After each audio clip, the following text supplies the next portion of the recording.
Olá! Muito obrigado pelo seu play, muito obrigado pela sua atenção. Esse é o Solaras, sua dose semanal de metal, futebol e ritmo de Copa. Não necessariamente nessa ordem, é a parte sonora da newsletter que você assina e a gente pula, que você assina em solada.com.br. E eu sou o André Paz e, como sempre, estou na companhia de Thiago Zuma. E aí, pessoal, hoje eu já tô naquele ritmo de Copa, né? Já tô vendo tudo é Copa do Mundo na minha cabeça ali, assim, né? Tipo, episódio 121, 11 ao quadrado, 11 vezes 11 ali, a gente já tá a cabeça só pensa em Copa do Mundo já nesse momento. Como eu diria, lembrando os conterrâneos do Paz ali, Maria do Relento, ritmo, ritmo de Ritmo de festa. festa! Pior que isso ficou na minha cabeça quando eu cantei isso, eu lembro mais Maria do Relento do que do Silvio Santos, né, cara? É Acho que ridículo. acho que não sei se é nesse disco, tem que olhar. Tem uma música pro Melara. E aí você para, senão eu chamo meu irmão Melara. Que Melara é aquele falecido bandido que fugiu do presídio central em Porto Alegre, fez uma fuga no meio e entrou com o carro no Hotel Plaza São Rafael, que era o principal hotel da cidade na época. E aí entra e faz uma invasão no hotel. Então, todo mundo lembra de Ritmo de Festa, mas Melara é. E a banda que lançou, como é que é? É fácil dizer adeus. Basta olhar pra mim e deixar o cachorro. Uou, É. uou. Abriu a caixa de Pandora, Pazedora, aí é o que acontece. O rock gaúcho, né? Os cancioneiros do rock gaúcho. Eu Ah, só lembro dessa música por causa que tinha o clipe que passava na MTV e eu ouvia. Assim. exato. Mas eu nunca O... ouvi o disco, nunca nem cheguei perto do disco, não sei nem que Tem capa tem. dois, um é um movido a gás. A capa é uma piada de quinta série total, assim. Pô, a música falava de conhece o Mário, né, cara? Então, Exatamente. Exatamente. Um clássico. Mas eu ia brincar com o seguinte, falando em clássicos, eu disse assim, ritmo de Copa ainda, o Thiago comentou. Eu tô de casaco da França, que na minha projeção macabra e macabrosa da França campeã, o Brasil morre nas né? quartas, apesar que Esse seu casaco da França aí, você só tá com ele por causa desse FFF, não por fazer é. referência ao Dave Mustaine, né? Fight for Cryptic freedom, Rights. fight for anything, my country is of me. Um clássico. Mas eu ia brincar que eu ia perguntar pro Thiago que assim, será que depois que os Rolling Stones confirmaram a coleção oficial deles para FIFA, é esse ano que não vai dar Inglaterra mesmo? Tipo assim, é tudo Esse ano não, esse ano não, esse ano não, né? Assim, justo agora, né, que o Hurricane escabaçou de título no Bayern, não é mais o pé frio que vai estragar a Inglaterra, né? Coitado do cara. Arranjaram outro pé frio para Não não ser, levou o Foden. pra ser culpado. Mas é engraçado, porque eu acompanho futebol muito pouco, assim. Futebol de seleções eu vejo a Euro, se tanto, nos intervalos. Eliminatória de Copa do Mundo eu já não via quando classificavam cinco da América do Sul. Agora, esse ano, eu vi muito menos. Assim. Mas assim, o que eu acho legal de Copa do Mundo é que Copa do Mundo é uma primeira fase, é uma diversão sem tamanho, e depois só sempre dão os mesmos, né, cara? Assim, tipo, principalmente quando chega a semifinal, cara. É um dos campeonatos que tradição e histórico fala pra caramba. Assim, aquela seleção que sempre perde pra uma seleção vai perder pra aquela seleção. Não interessa em que momento ela esteja. O Brasil sempre se fode com a França, se pegar a França, vai se fuder com a França. É, Alemanha e França a França tem problema historicamente de jogar contra a Alemanha. A França pode ter o melhor dos mundos pegar a Alemanha, a chance da Alemanha ganhar é grande. Assim. Sempre essas coisas se repetem em Copa do Mundo, eu acho muito engraçado. Sim, mas pelo jeito ali que eu tô acompanhando é França, Espanha, Portugal meio que correndo por fora, né? São as três grandes seleções. E aí assim, né? O Brasil com aquela coisa da camisa, porque vai. se de repente as coisas se encaixarem, né? Bob Charlton 2.0 faz uma boa Copa. Acontece. Mas era engraçado, que eu tava. Essa semana, né, cara, quando você tá contando carneirinho pra dormir, às vezes você começa a pensar em coisa idiota. Como sempre. Assim, e uma das coisas idiotas que me veio à cabeça essa semana foi nessa histórico de tradição de Copa do Mundo, era assim, em semifinal de seleção, quando que uma seleção sem camisa ganha de uma com camisa em semifinal de seleção? Ok.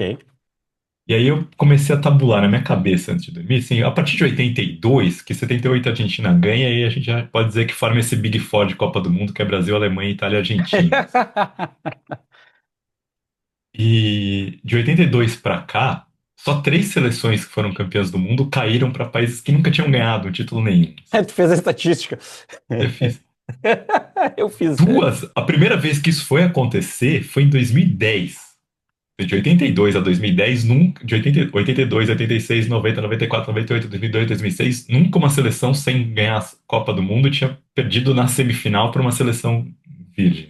Em 2010 aconteceu duas vezes isso. Primeiro foi a Holanda tirando o Uruguai, mas é o Uruguai, beleza. O Uruguai foi campeão do mundo num outro momento da Outra história, né? vibe. Isso, sabe? Tipo, quando a Olimpíada era mais importante que a Copa do Mundo, tirando o Maracanã, né? Mas Maracanã também tem aquilo, né? O Uruguai era um país campeão do mundo contra um país que nunca tinha ganhado nada, né? Então, ganhou a tradição. E a outra seleção em 2010 que ganhou foi a Espanha que tirou a Alemanha na semifinal. Mas aí também já era uma coisa que tinha acontecido que a final da Euro de 2008 foi Espanha e Alemanha e a Espanha ganhou. Então, basicamente foi a Espanha confirmando que era uma seleção melhor que a Alemanha naquele momento. E aí, quem que foi a outra seleção que caiu na semifinal sem perder para um time que nunca ganhou nada? A Inglaterra. Exatamente. Inglaterra em 2018 na Rússia, que caiu para a Croácia na prorrogação. Exatamente. Eu O tava. resto sempre que foi. E a Croácia continua sem ganhar nada, né? Assim, Exatamente. Como é que é? Não ganha nada, mas o desgraçado do Modric acabou com o Grêmio naquele Real Madrid e coisa. Eu tava aqui acabou com o Brasil, botou o Brasil no no bolso bolso. O no cara é muito bom. O 2022 cara é ali, muito né? bom. Eu tava E aqui. E eu tava aqui pescando como é que é? Nosso momento homenagem ao Biratan Leal, nosso amigo. Eu tava lembrando aqui do o glorioso jogo aqui, ó. Como é que é?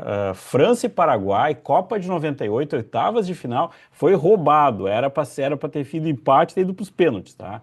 A melhor seleção do Paraguai, nunca mais na história do Paraguai vai ter uma seleção. melhor defesa da história das Copas do Mundo, né? Tu lembra a piada? Junto da defesa do Paraguai com o ataque da Colômbia, tu tem o time perfeito.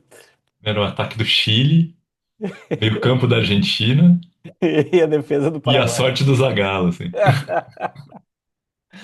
Mas eu dou risada, tipo assim, aquele gol não valeu, entende? Era pra ter. E o pior é que o gol, eu fui conferir aqui.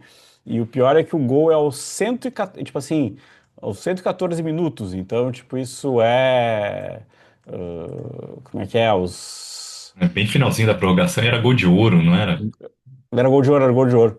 Eu juro. E é aos nove minutos do segundo tempo da prorrogação. Mais 6 minutos vai pro pênalti, a história é outra, tá? Aquela defesa do Paraguai que era Chilavert, Arce, Rivarola, Gamarra e eu não lembro quem que era o lateral esquerdo. Melhor, melhor, melhor, melhor. Assim, ó, nunca mais vai chegar nesse ponto. Aí eu acho que o meio campo da Argentina era o Verón, Redondo. Não, Redondo não foi pra Copa, né? O Redondo que foi a treta do. Era o Verón, Simeone e Ortega, né, cara? Um negócio desse nível, assim. Acho que jogando. E aí no ataque do Chile, que era o Zamorano e o Zamorano. Salas. Era, É uma seleção matadora, tipo assim, a seleção só matadora. faltou a sorte do Zagallo, né? Essas horas. Exatamente. Vamos fazer o aviãozinho. Zagallo, Blaze Bayley, momento de situação, Blaze Bayley, fazendo o aviãozinho de Zagallo, o aviãozinho de Blaze Bayley. Para não passar batido também, eu estou cuidando, porque tem uma pessoa que está se mantendo livre de spoilers audiovisuais da turnê do Rush. Eu tenho um amigo meu que, tipo, conhecido meu, que é gente boa pra caramba, que ele saiu de grupos, assim, que ele não quer saber o setlist. Daí a gente falou assim, bah, Isso ia ser impossível. Eu isso é já impossível. imaginei que E momentos atuais eu gostaria de não ter sabido, mas eu sabia que ia ser difícil, né? Eu falava, vê o setlist, beleza, porque como vão ser shows diferentes, assim, você nunca sabe exatamente o que você vai ver, né? Eu vou ver três shows em Toronto, ainda só depois da Copa, então, se fosse ver agora ainda, beleza, mas é muito tempo para esperar. Então você não sabe exatamente o que vai ser o show, né, cara? Então, o que eu tô fazendo, assim, eu não tô estudando setlist, tô vendo nada, porque eu não quero decorar a sequência das músicas, assim, apesar de eu já saber mais ou menos, já vou saber quais que eles vão tocar, a menos que em Toronto eles guardem alguma surpresa, né, tocando em casa e tal. Agora, o que eu tô evitando ver é vídeos, assim, vídeos eu não vi nenhum ainda, pra não falar que eu não vi nenhum, eu vi hoje um trechinho da Time Stand Still só pra ver a Amy Mann cantando, grande Amy Mann, assim, fãzão dela. Mas assim, não vi absolutamente nada da Nika tocando e não quero ver nenhum vídeo dessas de homenagem do Neil Peart até a hora do show. Assim, né? Deixa pra ver esses vídeos na hora. Ah, só digo que eu vi, pulei um pouco dos vídeos do Neil. Eu vi o vídeo de abertura. O vídeo de abertura, por um lado, é longo, por outro, eu achei assim, bem sacado. Eu achei bem sacado. Tava comentando com o Thiago antes que eu vi a câmera que eu chamo de o limite entre a. Como é que é? Diz assim, que é a câmera que é o limite entre a misoginia Misoginia, onanismo e. e como é que é? E a malície, que teve uma pessoa que pegou e fez gravou o show todo porque pela estrutura The Forum, a gente vai chamar aqui a Center, mas pelo estádio do Lakers, o ginásio do Lakers, ponto. Fórum. É, pelo, Fórum de pelo, Los Angeles. pela estrutura do lado, tem um vídeo que tá no YouTube que, tipo, a pessoa gravou só a Nika, tipo assim, ficou, tipo, vou fiscalizar a nova baterista. E a mina é muito, assim, ó, a mina é muito feroz. A mina é muito feroz, assim, tipo, é, é, esse vídeo é legal porque tem uma hora que tu vê que, tipo, ela dá uma derrapada, ela deixa cair a baqueta na Xanadu, assim, tipo, ela deixa, mas ela rapidamente vai. Tava lendo alguns bateristas falando, comentando, que ela optou por uns tons mais graves de bateria. Ela desce a lenha, e de uma forma menos, como é que é, menos elaborada. Eu achei ela, tipo assim, optando por fazer as coisas mais direto, se possível. E isso eu achei legal pra caramba.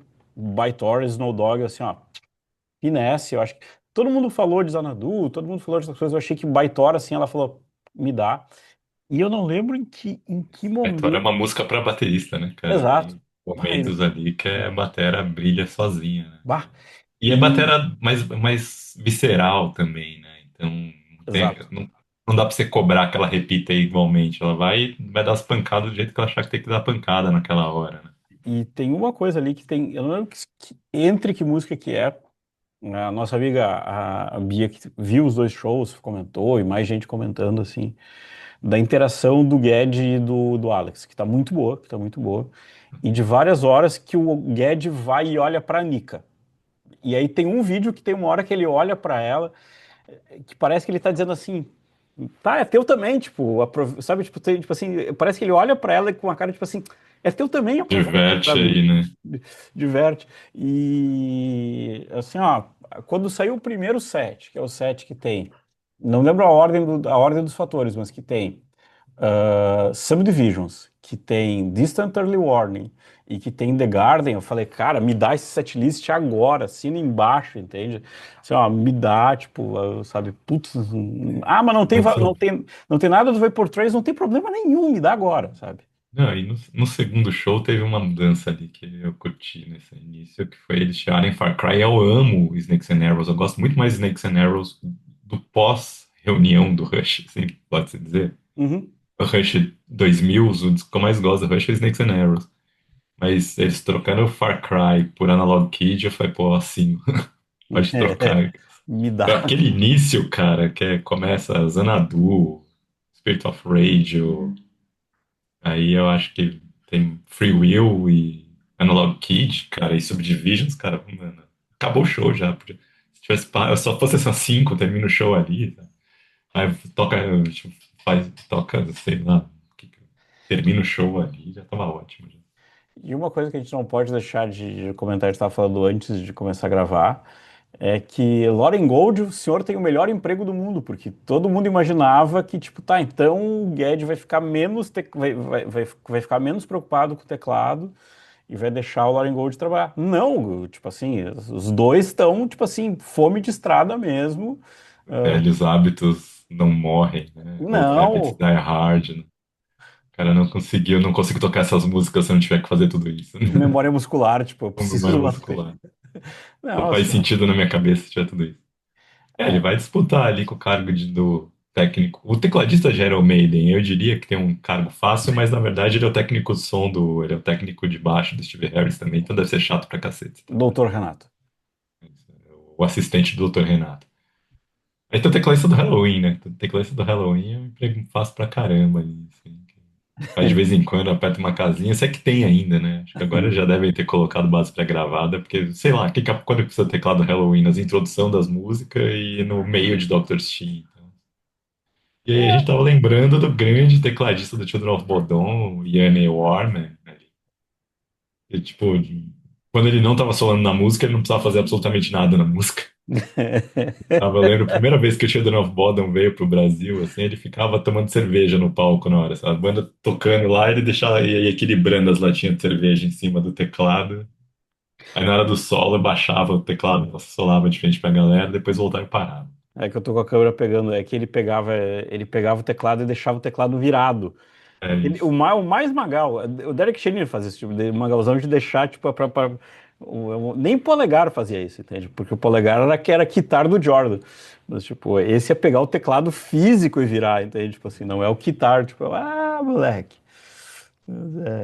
Empregos fáceis, é. E o que é legal, um detalhe só pra coisa que no Instagram da Nika, ela tem uma câmera que parece que é o pai dela filmando, que eu vi, tipo assim, tipo, alguém falou assim, bah, como é que é? Metas de, como é que é? Realizações da paternidade. Sua filha está tocando no Rush, era muito bom. E uma que eu achei bem legal, que apareceu depois, que ela colocou num canto da bateria dela, ela colocou um par de baquetas do Neil, sabe? Tipo, foi. Essa imagem eu vi. Isso eu achei assim, ó, toquezinho de mestre, assim, sabe? Tipo, podia ter colocado antes, não, foi depois, foi respeito.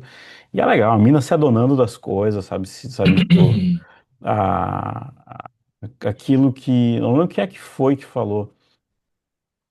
Que assim, até esses caras, tipo assim, ó, é legal, tipo, esses shows de agora são históricos? São históricos, é legal, os shows à volta. Mas imagina, tipo, os shows que tu vai pegar. Tipo, que os caras já estão mais azeitados, entende? Tipo, isso vai ser uma beleza, sabe? Isso vai ser diversão pura, sabe? Tipo, confesso que vai ser divertido pra caramba, tipo, até janeiro. Tipo, como é que é? Eu gostei uma Copa do Mundo inteira antes de eu ver esse show, então não estou com pressa, né? Exato, não tá lá, vai dar tudo Não vou certo, tá? ver. Vai ter muito spoiler de setlist até lá. Exatamente, como é que é? Tava a galera. E eles não tocam nada do Caress of Steel. Então, tipo, se você Ah, ouviu o por som lá, enquanto, por enquanto. por enquanto. É, É que a gente pode rolar uma Bastille Day perdida aí. daí eu choro. Tipo, daí me arrependo de não ter Mandaram ido. Anthem, né? Que é raro pra caramba, né? Não, não, assim, ó, como é que é a história? 40, o repertório tem 38 músicas, então, tipo, o É, que eles vem, falaram isso na entrevista do Guedes, foi que eles tinham ensaiado 38 músicas para os shows ali. Foram o quê? Foram umas 36 já que eles já tocaram? não Alguém? somei. Como é que é? O Data, não, foi.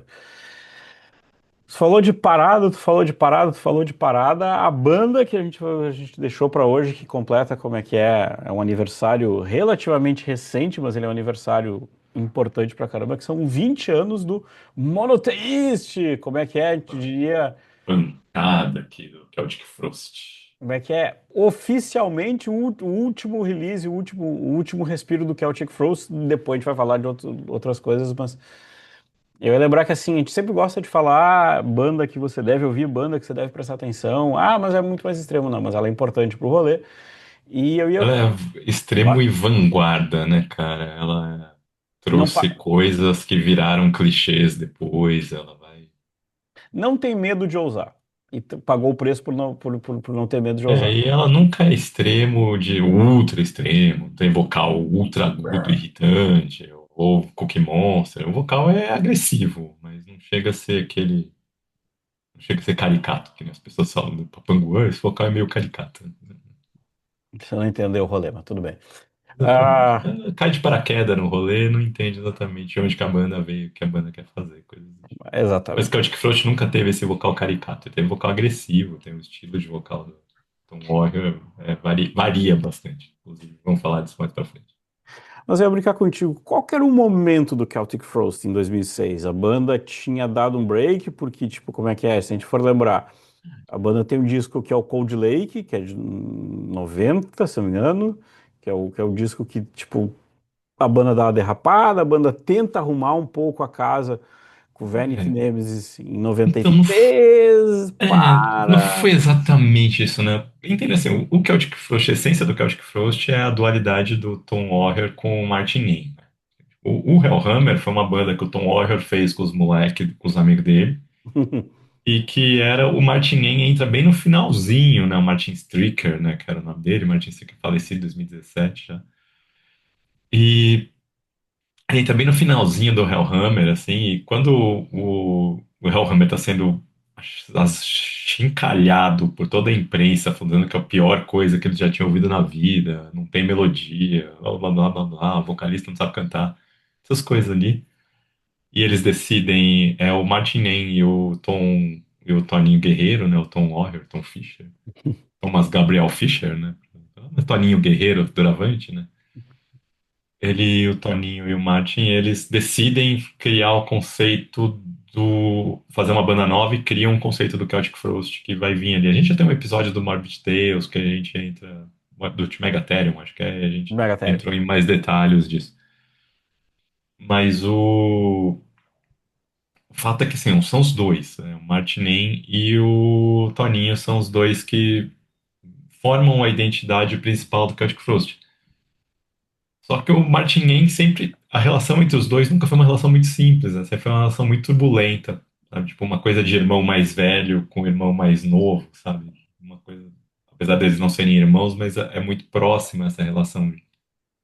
Então, nunca foi simples e sempre teve muita briga entre os dois. E o Martinen, por ser mais novo, tinha uma cabeça que às vezes estava num nível de maturidade diferente do nível de maturidade do Tom Warrior.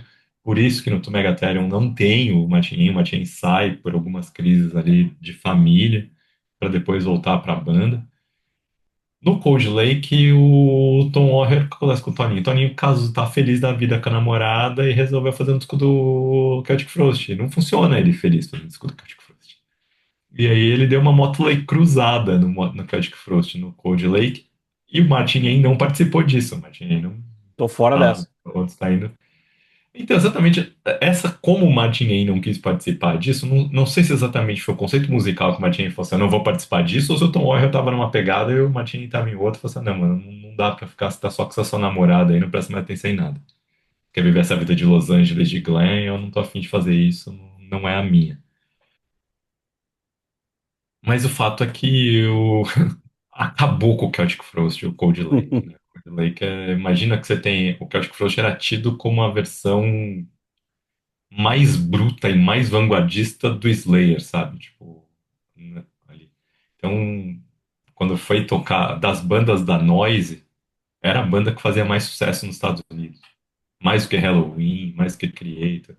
Então, assim, tipo, aquela cena de thrash metal e que começava a formular o metal extremo nos Estados Unidos abraçou o Celtic Frost.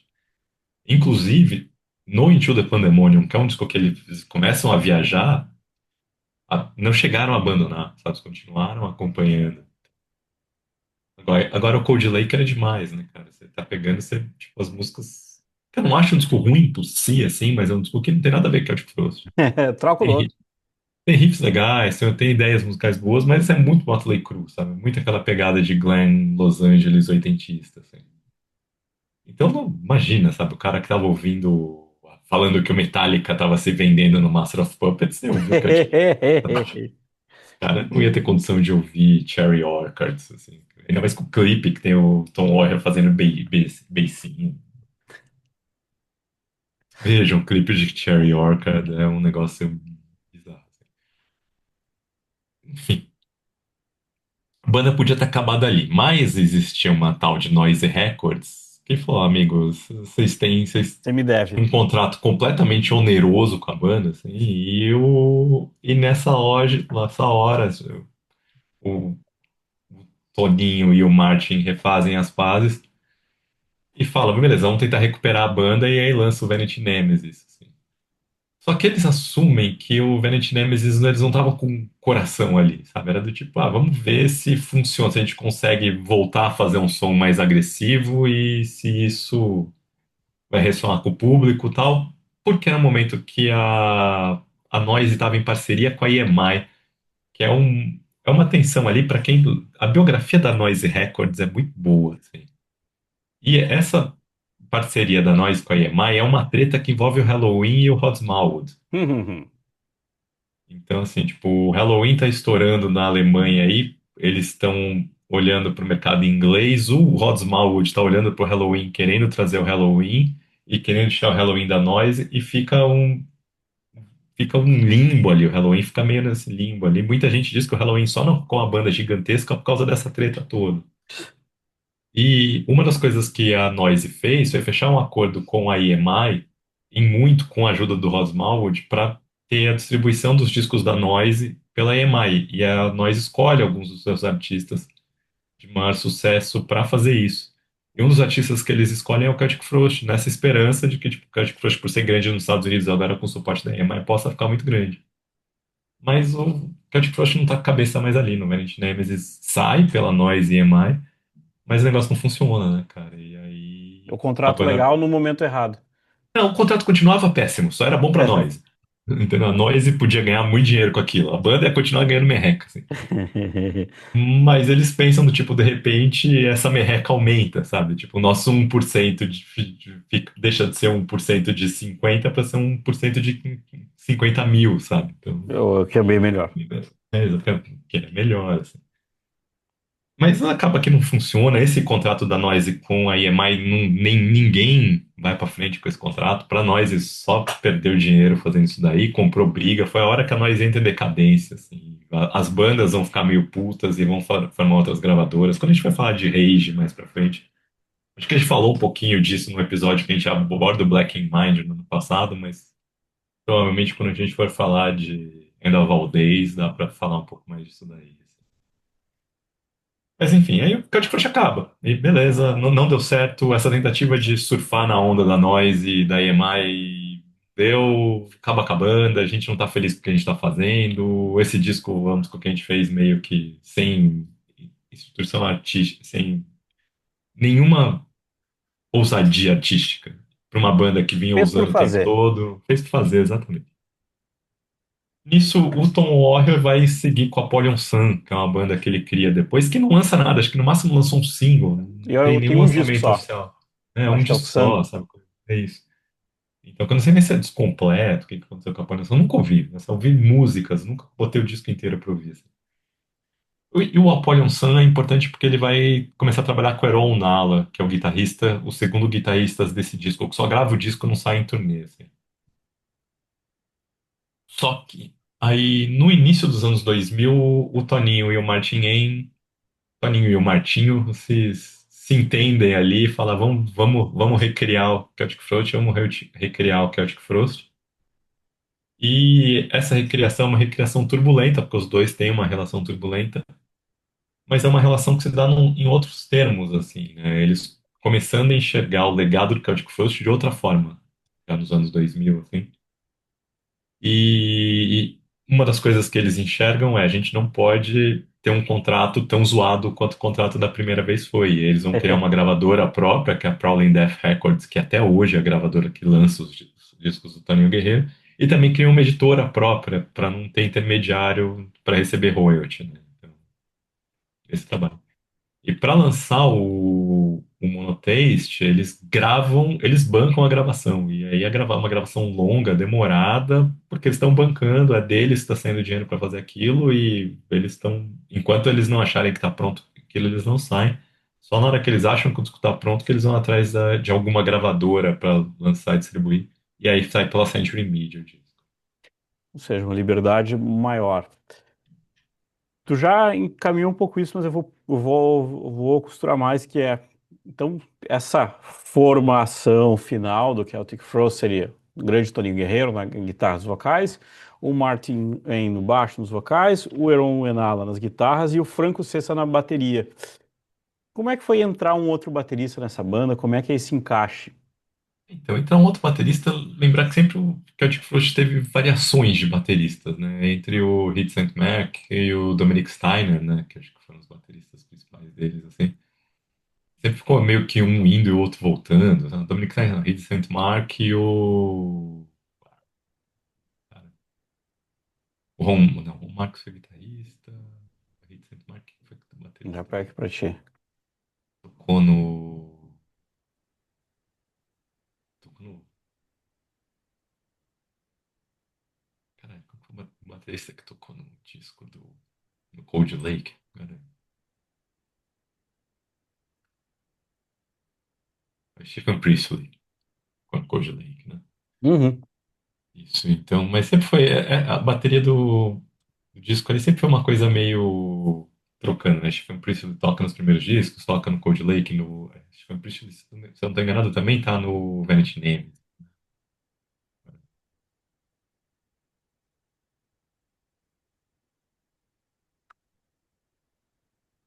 Vai que eu vou aqui também. Também tá no Vanity Name. Então ficou nessa volta assim. A ideia do Toninho era trazer o Hit Saint Mark de volta pra banda. Tava morando em Nova York, era amigo dele. O Toninho disse que chegou a viajar para Nova York e fazer o convite para ele. E o Reed St. Mac, e ele disse que o Reed aceitou esse convite. Não rolou porque o Martin Ain não queria o Reed St. Mac de volta na banda. Sei lá quais os motivos. O Martin Ain diz que ele tinha um conceito musical novo que não se encaixava com o Reed St. Mac, com o jeito do Reed St. Mac tocar. Então ele queria começar tipo uma nova fase do Celtic Frost, precisaria ter um novo baterista. Ajuda o fato de que o Franco César era amigo dele já. Uhum. O Franco César era um baterista do circuito underground suíço, ele tocava numa banda que chama Flat Track, era uma banda meio de speed thrash metal, coisa assim. E o Martin Ain, eles eram muito amigos, então talvez o Martin falou, pô, quero trazer esse cara que é meu amigo. Talvez já pensando nessa balança de poder ali interno da banda, falou, pô, quero que o batera esteja do meu lado, não que o batera esteja do lado do Toninho Guerreiro, porque já tinha o Herol que estava trabalhando no Napoleon Sun com o Toninho, então talvez 2-2. equilibrar a coisa, deixar um 2-2 ali. O PS em termos de Copa do Mundo, como bons suíços, ganhando, como é que é? Avançando na base do empate. Volta. A Suíça hoje em dia é uma seleção mais ofensiva, né? Deixar de ser aquela retranca toda. Mas a clássica Suíça, na Suíça neutra, né? Vamos Suíça tentar. Chapuisat. Vamos ficar neutros, né? 2-2, dois de cada lado, e a gente mantém neutro, assim. Então foi mais ou menos assim que entrou o Franco César, né? E esse fato é uma coisa que vai custar caro depois pro Celtic Frost. Essa relação do Martin Hen com o Franco César pesa pra banda terminar depois, assim. Eu ia brincar contigo olhando pro disco em si. Dá pra gente falar que ele é um disco que ele começa tradicional, solta a mão ali pro meio, pro Tom Warrior soltar um pouco as ideias dele, e talvez, tipo assim, ok, no terceiro terço ele é bem mais experimental, dá pra quase fazer uma divisão, assim, do disco. Então, cara, o que a gente vai. Desse disco ali, eu acho que é importante colocar como o Martin e o Toninho se olhavam em 2000. Olhavam para o legado do Celtic Frost, olhavam para o legado do Hellhammer nos anos 2000 ali. Porque enquanto o Celtic Frost existiu, o Hellhammer estava apagado nos anos 80, anos 90. Tipo, Hellhammer, eles não gostavam de falar, eles não tocavam músicas do Hellhammer, eles mantinham o Hellhammer como um erro que eles fizeram e que o Celtic Frost existiu para corrigir o Hellhammer. Nesse período que o Hellhammer, que o Celtic Frost desaparece e surge a segunda geração de black metal, ali aquela geração de black metal norueguesa, esses caras alucinam com o Hellhammer. O Hellhammer é uma referência para eles muito grande. E todas as bandas de death metal, que explode também nesse período que o Celtic Frost tá em baixa ou tá acabado, nenhuma deixa de dizer que é o Celtic Frost é uma influência, seja pelo timbre, seja pelo peso, seja pela agressividade visceral da banda. Então, assim, o Celtic Frost olha pra si quando ele vai voltar para esse disco do tipo, a gente não pode só reviver velhos momentos. A gente tem que ser uma banda que seja importante para manter esse legado em chamas. A gente não quer lançar um novo Vanity Nemesis. A gente quer lançar um disco que carregue esse legado para frente, que isso evolua com esse disco. Então, eles veem essa importância, essa influência que eles tiveram no black metal. E aí, assim, tem um documentário de uma horinha gravada, era para ser um documentário de turnê, da turnê do Monotheist, que acabou virando um documentário que registra o fim do Celtic Frost, até. Chama Dying God.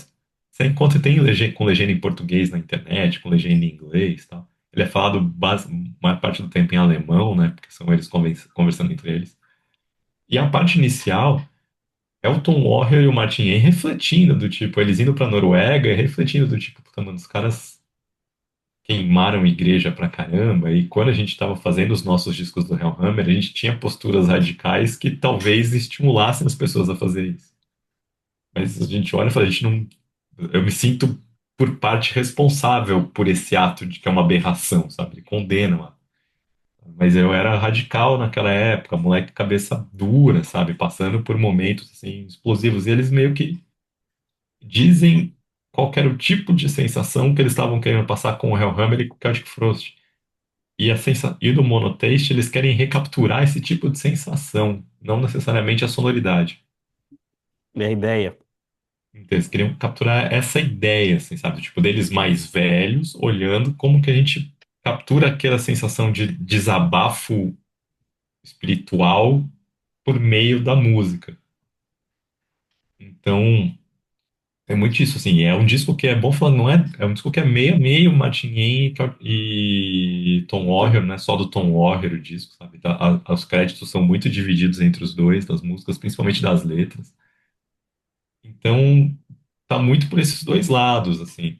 Nos shows que você vê, vários vídeos, você vê que o Martin Ain tem uma postura muito de comandar o show junto com o Tom Warrior, sabe? Não é um show do Tom, é um show dos dois. Assim, os dois têm postura de frontman o tempo todo. Apesar do Tom ser quem mais canta, o Martin Ain canta muito pouco, canta em menos partes. Então, assim, eu não acho que começa tradicional. Acho que ele é um disco que não soa é um disco que ele soa tradicional de Celtic Frost quando soa, porque o jeito de fazer riffs do Tom Warrior é muito próprio.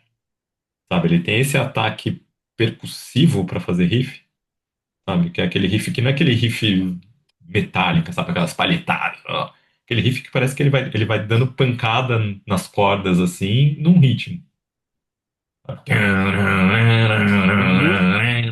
Sabe? Tipo, e vai levando nesses riffs, que é uma característica do Celtic Frost clássico.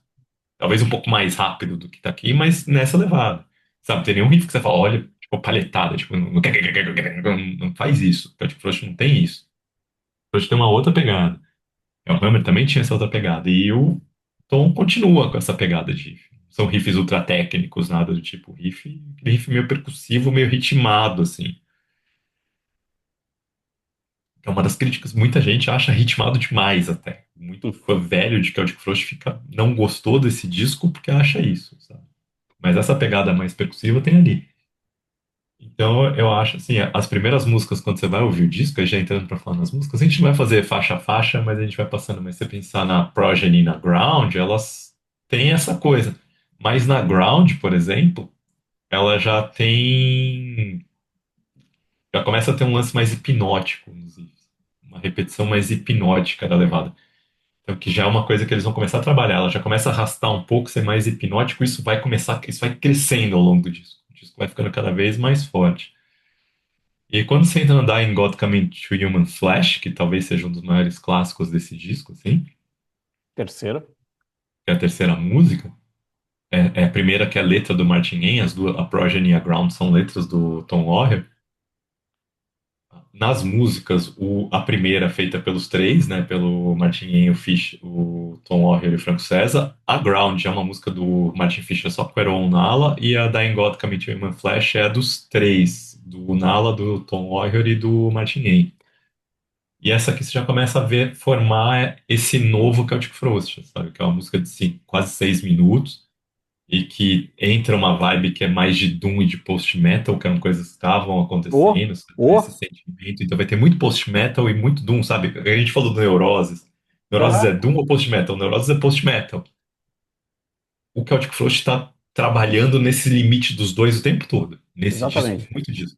Ele é mais doom do que post-metal, mas tem muito post-metal nisso aqui. E ele está trabalhando nessas coisas do repetitivo, do arrastado, de você mudar climas do post-metal o tempo todo, mas com aquela pegada ultra agressiva dos riffs, do jeito do riff do Tom Warrior, sabe? Que é o jeito do riff do Tom Warrior que é muito próprio dele ali. E ainda Então, brincaria, ainda faria uma brincadeira contigo, o seguinte, perdão de interromper, mas assim, ó, e ainda faria uma brincadeira que assim, ah, ele só é mais Doom porque tem aquele tríptico final que ele é totalmente orquestrado e companhia limitada que, tipo, como é que é? Não entra na caixinha do Neurosis, por exemplo, fazer a brincadeira. Então, é isso, porque aí vai entrar uma parte do disco que vai chegar, que é uma coisa que, quando você entra na Draw in Ashes, é o Paradise Lost, é o Paradise Lost, é o Celtic Frost olhando para Paradise Lost, a influência que Oh! ele teve na cena de Doom, assim, ali, não só na cena de post-metal. Então, tem aquela vibe gótica pós-punk, porque é uma das bandas favoritas do Tom Lawler, é Sisters of Mercy. Ele diz que pra ele, assim, ele quando ele conversas dele, eu vi um painel dele no Road Burn em 2019, depois eu até falo um pouco mais disso, e perguntam pra ele quais foram os discos que te influenciaram muito. Ele falou assim, o primeiro disco que influenciou é Venom, sabe? Venom foi, pra mim, a Abriu. ideia, o Hellhammer era ser uma banda mais rápida que o Venom. Depois a gente via Sodom, via Slayer, e a gente vê que isso não ia rolar. Aí teve Metallica com Kill 'Em All, ele falou que Kill 'Em All foi, tipo, virou o mundo dele quando o Kill 'Em All saiu, porque era, tipo, porra, era aquilo que ele tava pensando, o tipo de explosão de atitude que ele tava colocando. E aí os primeiros singles do Sisters of Mercy.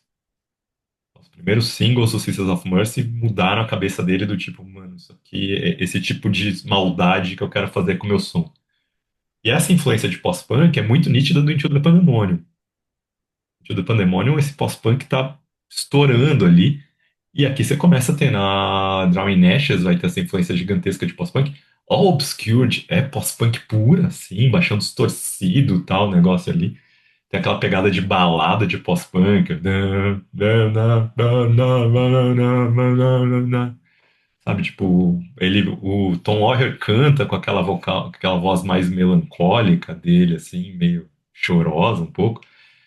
Vai ter quando você pega aos Abismo e Veldaf, eles amarram tudo isso, né? Que é a quinta faixa do disco. Que a Drawn in Ashes é a quarta e Obscured é a sexta. Isso. Na. Na. Essa música, a letra dela, esqueci o nome dela. É difícil de falar isso, né, cara? É que não, é que aqui tem que ir com calma. Qual faixa? Não, a Os Abismo e Ex- Veldaf, né? Que exatamente. As cinco. a faixa 5 As do cinco. disco. É, não, que eu tenho que ver, porque no vinil tem músicas que não estão no disco, assim. Não tô Hum. pegando a versão do CD mais pra falar assim. Faixa 5 mesmo. Então, ali ela tem. Essa música já tem. Junta tudo isso, né? Essa influência de pós-punk com essa de onde eles estavam tentando chegar com as músicas, assim. E é uma música de 6 minutos e 40, vai ter vocal feminino de fundo, essa vibe do me post-metal, pós-punk, vocal feminino no fundo, de repente vira agressividade total ali na ponte da música, pra entrar no refrão. Então, pancada, pancada, assim. E aí você vai ter a Domain of Decay e a Em Halloween, que retomam um pouco o que era o Celtic Frost clássico, assim. Mais velho, a Domain of Decay, que talvez seja a música mais curta do disco, 4:38, acho que só a primeira música é mais curta que ela. Ground Nash 4:23 É e só Ground Ground, né? 3:55. Isso. É, então, mas volta para essas músicas mais curtas e mais diretas. Talvez as duas primeiras sejam as músicas mais diretas do disco, assim. Sim. Mas na Domain of Decay ela dá aquela arrastada, aquela para, né? Tipo, na hora que chega no refrão, ela dá aquela brecada com tudo, assim, que a Ground faz um pouco também, assim. E aí você tem aí em Halloween, né? A em Halloween, que é do Martin Ain, a música primordialmente. E aí você, de novo, talvez seja a música mais agressiva do disco, que horas que ela dispara no Blast Beast ali, Total. ela já começa com o pedal duplo, de repente entra Blast Beat. Essa pancadaria total, assim, 7 minutos e 33 de completa doideira antes de você entrar no tríptico final, né? Que é a parte final do disco, assim. Mas eu ia comentar adiantou um pouco da Progeny e da Ground, que pra mim, tipo assim, eu olho e falo, ok, isto é, assim, como é que faria uma brincadeira? Talvez seria o mais tradicional dentro do que o Celtic Frost vai te oferecer, mas quando entra pra mim na Ain Elohim, tipo assim, aquela hora que entra, daí tu vê claramente da onde, tipo assim, o tempo e a cabeça da gente também muda. Claramente tu vê que o Toninho Guerreiro roubou, como é que é, fez o contrabando das coisas de industrial, entende? e vai jogar o industrial pra cá, tipo, e sem dó nem piedade. Tipo, Sim, acho interessante isso. sim, porque era a ideia. O Apollyon Sun tem bastante industrial, né? Até foi por isso que eu não sabia. Tipo, nunca me chamou muito a atenção. Precisaria ouvir de novo, sabe? Umas coisas que eu tenho que retomar o que significa, assim.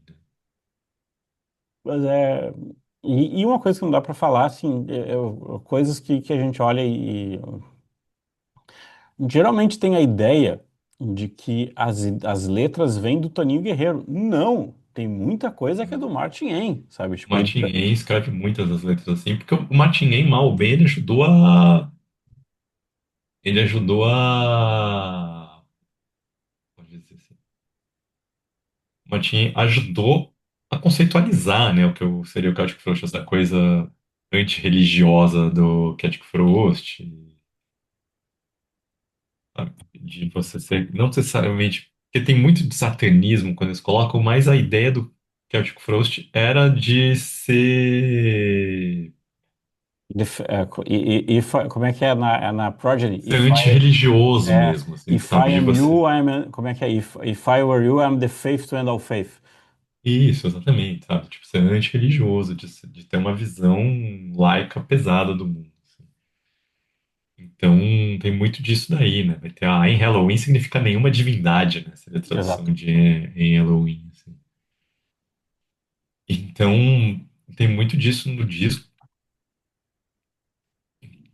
assim. Então, é pesado pra caramba os temas, assim. Às vezes até fica meio monótono, né? Que a gente fala do tema que é toda hora falando não tem Deus, eu recuso Deus, não sei o quê, assim. Mas as músicas têm esse clima, né, cara? Então, É a dá pra proposta. sabe? E não são letras, sabe? E muito dessas letras dele, apesar de você ter a simbologia de Satã e de existência de Deus, são letras pessoais, né? De cunho muito pessoal, de falando muito de tipo, como eu me sinto nesse mundo zoado e do cacete, assim. E aí Exatamente. usa essas simbologias de satanismo para colocar, não é o satanismo do Slayer que a gente tirou sarro ano passado.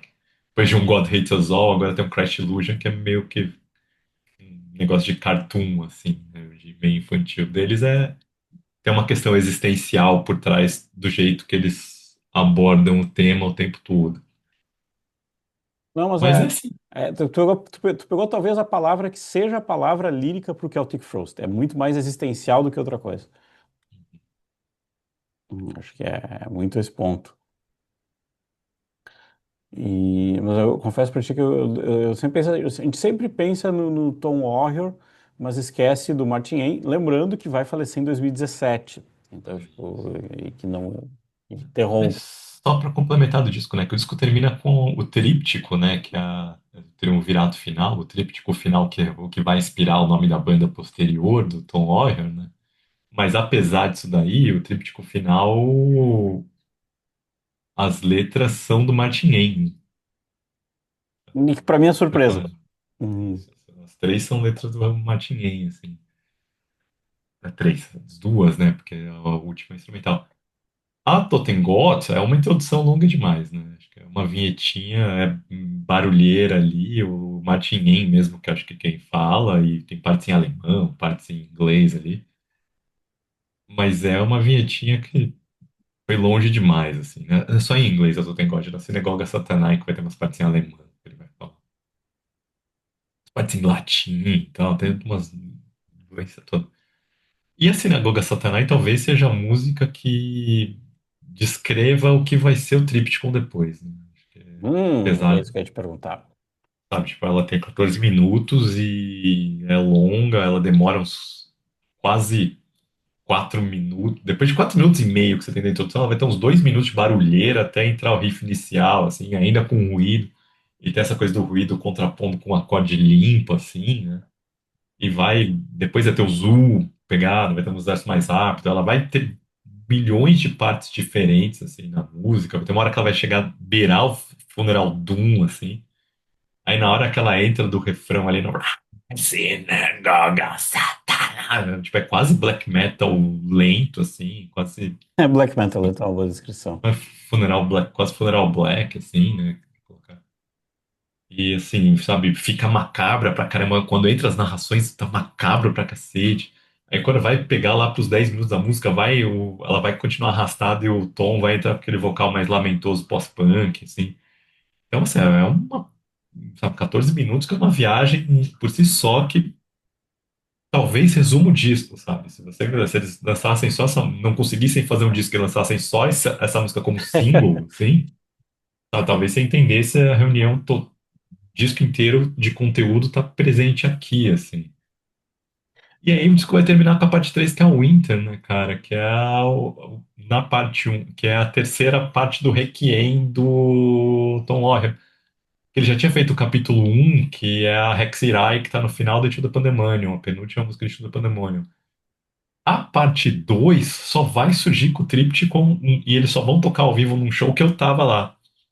Tava lá, que acabou saindo como disco, né? Que é o Requiem, gravado ao vivo naquele show. Isso aqui eu estava lá, na foto do encarte eu apareço, inclusive. Eu já me encontrei na foto do público do encarte ali. E que foi, assim, que ele tocou, e essa parte do meio, né? Que acabou ficando 40 minutos, essa parte do meio tem uns 30 minutos.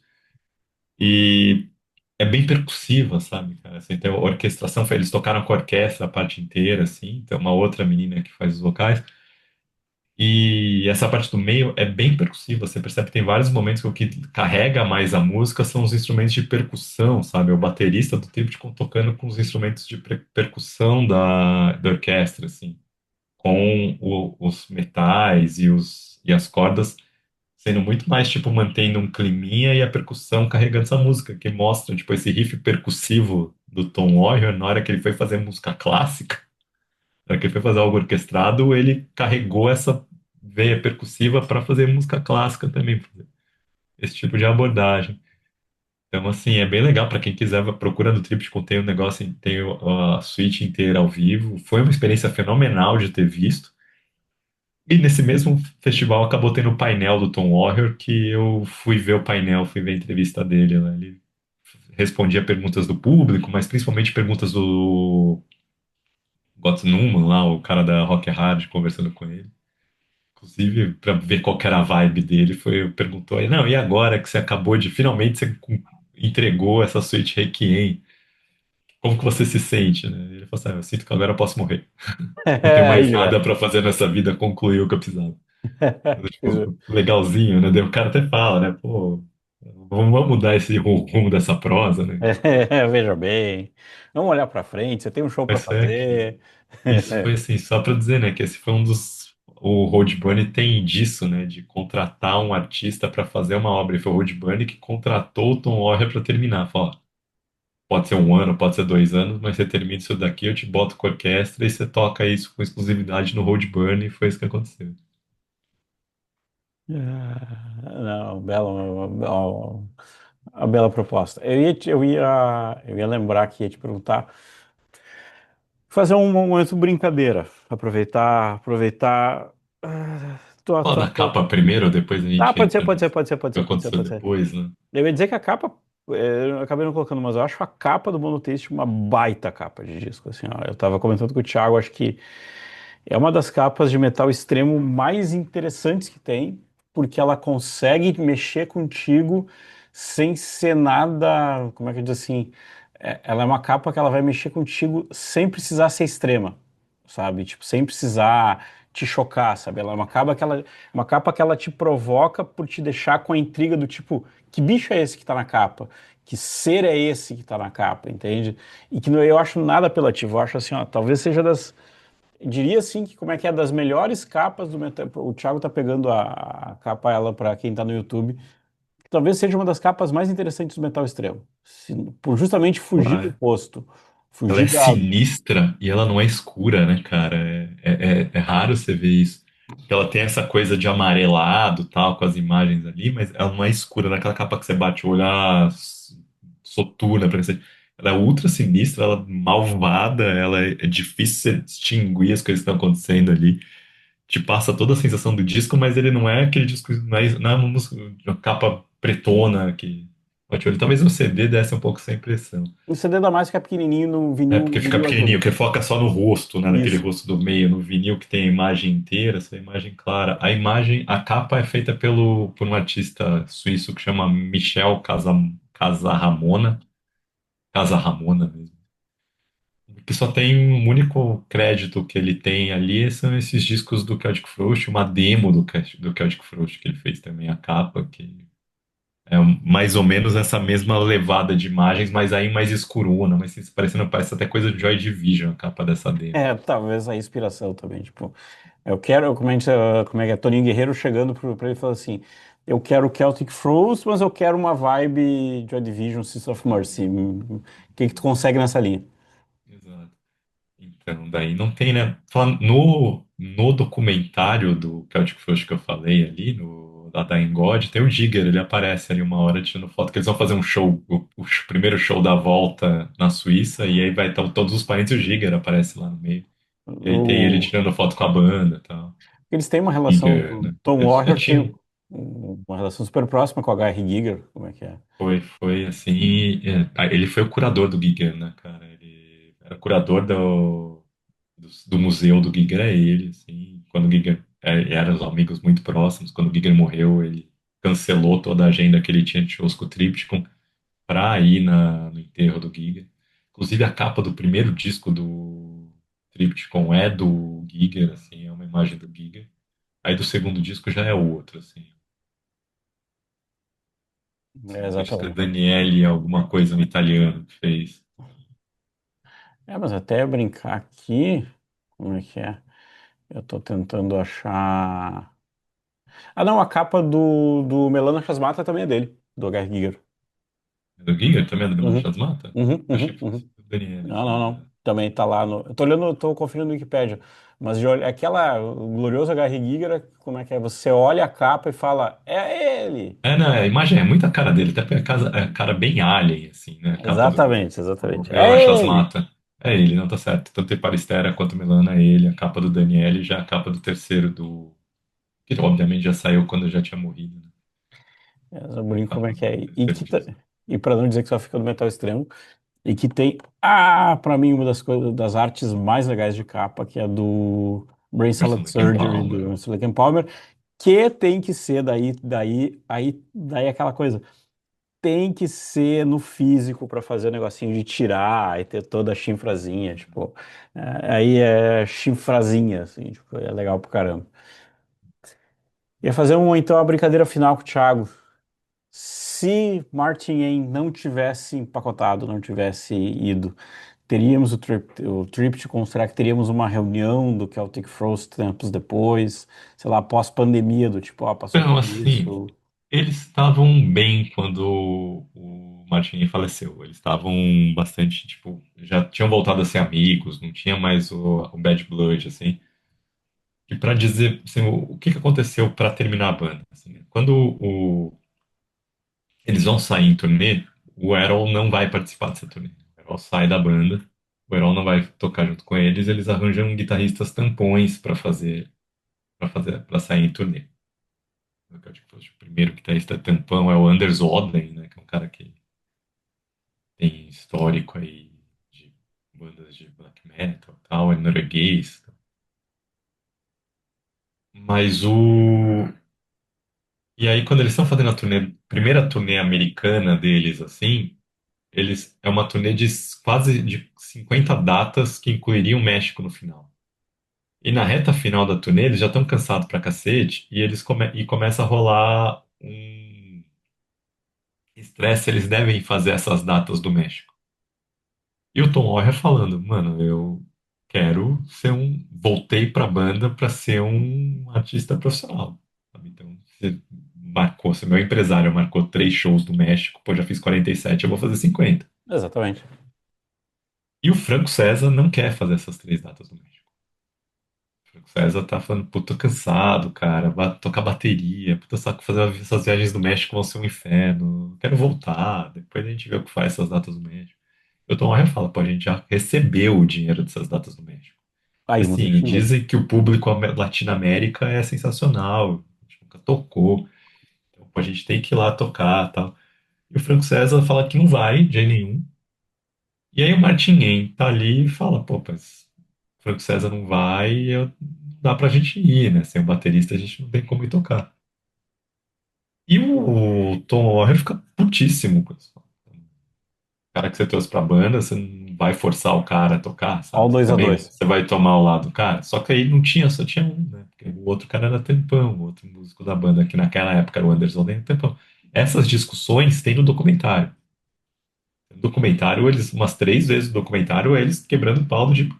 Tal, e até tem um momento do documentário que o Martin liga pro AC, o AC, baterista do, ex-baterista do Running Wild, que era o tour manager deles, o booking agent deles na Alemanha. E eu falo, ó, não vai rolar, a gente não vai fazer esses shows no México, a gente vai voltar depois da última data dos Estados Unidos. Claramente, isso, depois a banda chega a fazer alguns outros shows, acho que faz uma turnê faz uns shows de festival na Alemanha, na Europa em 2017, vai fazer os shows do México que tinham contratados no final de 2017, mas o Tom Warren fala, não quero mais trabalhar com o Frank César, é ele ou eu. E o Martin Ain, e ele já tá tretando com o Martin Ain direto de novo, e aí ele fala, quer saber, eu vou sair da banda, se vocês quiserem, vocês continuam o Celtic Frost sem mim. Ele sai da banda nisso, e ele vai formar o Triptych com o Victor Santura, né? O Vê Victor Santura. V. Santura, que tinha sido o guitarrista desses últimos shows deles em 2007. Esses shows, depois que eles voltam da turnê americana, quando eles vão fazer os shows da Europa e os shows do México, eles fazem com o Victor Santura. E ele faz o Tripticon com ele. Vai seguir ali o Victor Santura, que é alemão, né? Tocava Dark Fortress, que só deu um ao vivo. E aí ele vai para esses dois. Vão os dois seguir lá e eles seguem com o Tripticon. Então, basicamente isso. Depois, aparentemente, ele retoma essa amizade com o Martin Ain, mas um acordo que eles dois têm é que não vai existir Celtic Frost sem os dois. Sem música. Então, se os dois não estiverem juntos, não vai ter Celtic Frost. E o Tom Warrior tem honrado isso, porque todos esses shows que ele faz tocando músicas do Celtic Frost, ele chama de. São shows do Triptych tocando Celtic Frost. Quando ele vai tocar as músicas do Hellhammer, ele fez uma outra banda, que é a Triumph of Death, que ele toca Hellhammer. Então, assim, não tem Hellhammer sem o. Não tem o Hellhammer sem o Martin Ain, não tem Celtic Frost sem o Martin Ain. Ele respeita fato de que ele morreu, que existe é o Tríptico sem ele.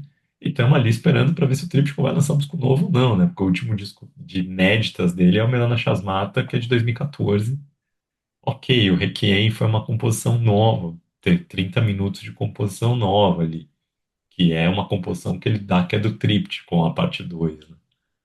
Mas, tirando isso, músicas do Tríptico tradicionais, a gente não tem nada desde 2014. Então, estamos ali na expectativa do que vai acontecer dali pra frente. Se de repente ele vai querer fazer alguma coisa na linha do Hellhammer com Triumph of Death de músicas novas. Não sei se ele vai tentar fazer isso. As entrevistas do Tom são sempre muito crípticas e ele tem aquela coisa de que ele só vai lançar a hora que ele achar que o disco tá pronto. Ele pode fazer isso, Agora, só vai fazer isso. é isso. Agora sim, se o Martin Ain estivesse vivo, talvez esses shows do Triptych tocando Celtic Frost pudesse ser uma reunião do Celtic Frost? Talvez pudesse. Talvez, respondendo a sua pergunta, não é difícil imaginar que seja. Mas eu consigo imaginar um outro cenário, talvez, do Tom Warren não querendo trabalhar com o Martin em jeito nenhum, porque a relação de trabalho deles é uma relação complicada. Seria sempre essa briga de quem que vai ser o guitarrista, quem que vai ser o baterista, para tentar manter esse equilíbrio. E até a morte do Martin Ain, o Tom Warren evitava fazer esses shows temáticos do Celtic Frost, inclusive os shows temáticos do Hellhammer. Só depois da morte do Martin Ain que ele vai fazer esses shows temáticos. Então, talvez ele tenha falado, Am- Como é que diria? agora eu posso tocar nisso daí sem risco de ter que lidar com uma situação sem graça posterior. Mas não sei, eu precisaria perguntar pro Tom Warrior e talvez fosse uma pergunta que o Tom Warrior ou ele te desse um tapa na cara se ele fizesse essa pergunta, ou ele ia responder de uma forma que você não sabe, sei lá, o que vai acontecer. Como é que diria assim? Amigos, amigos, música à parte. É isso. Mas é esse ponto. Então é isso, pessoal. Viramos mais um. Como é que é aquela campanha clássica? Ouça Celtic Frost, como é que é? Como é banda pra frente do metal? A gente sempre põe pra frente. como se precisasse, mas é sempre coisa legal de lembrar. Então é isso, pessoal. Muito obrigado pelo seu play, muito obrigado pela sua atenção. Como é que é? E lembrando que esse programa foi gravado na quarta, a um dia véspera da Copa. Como é que é? Isso, vai para grande momento do Brasil na Copa, que vai ser o Wilton Pereira Sampaio apitando a abertura. Eu brinco, eu tô O louco pra auge ver do Brasil nessa Copa do Mundo. como noiado, eu tô doido pra ver o GC. Qual que vai ser o GC que eu vou usar na Copa? Aquela coisa que a gente sempre gosta de olhar, tipo, qual é que vai ser a noia da noia, da noia, da noia, da noia, da subnoia. Ah, Vai ser uma Copa de Jogos à noite, né? Então, exatamente. Exatamente. você não vai perder trabalho por causa disso. Talvez o dia seguinte do trabalho. Exatamente, só para fechar com o que a gente começou, foi minha segunda-feira com a história do Rush, porque eu acordava de noite, olhava, tocou isso, bah, legal, volta a dormir. E depois tu acordava de noite, vou olhar o celular, ver como é que acabou o show, volta. Daí tá os caras no Zap que ficaram vendo vídeo do TikTok discutindo e tu perde, sei lá, 15 minutos só pra ver as 128 mensagens do grupo do T4E, tipo, discutindo, e tipo, caramba, tipo. Vai ser uma Copa que me lembra como é que é, coisa que a gente não pode mais fazer, a vida andou. Mas é tipo quando tem a primeira fase da Libertadores, tem tinha aquelas primeiras fases de Libertadores que tinha jogo, sei lá, 11 da noite, sabe? Tipo, eu chegava em casa de dar aula e ficava vendo o jogo até dormir, tipo. Vai ter Então, um jogo de 1 da manhã de Curaçao contra alguém ali, que vai ser aquele tipo jogo dos fortes de Copa, né, cara? exatamente. É isso, pessoal. Obrigadão, obrigadão. Até a E próxima. aí, vamos com Cabo Verde até o final. Esquecemos, temos que fazer um no final. Uh, uh. Exatamente.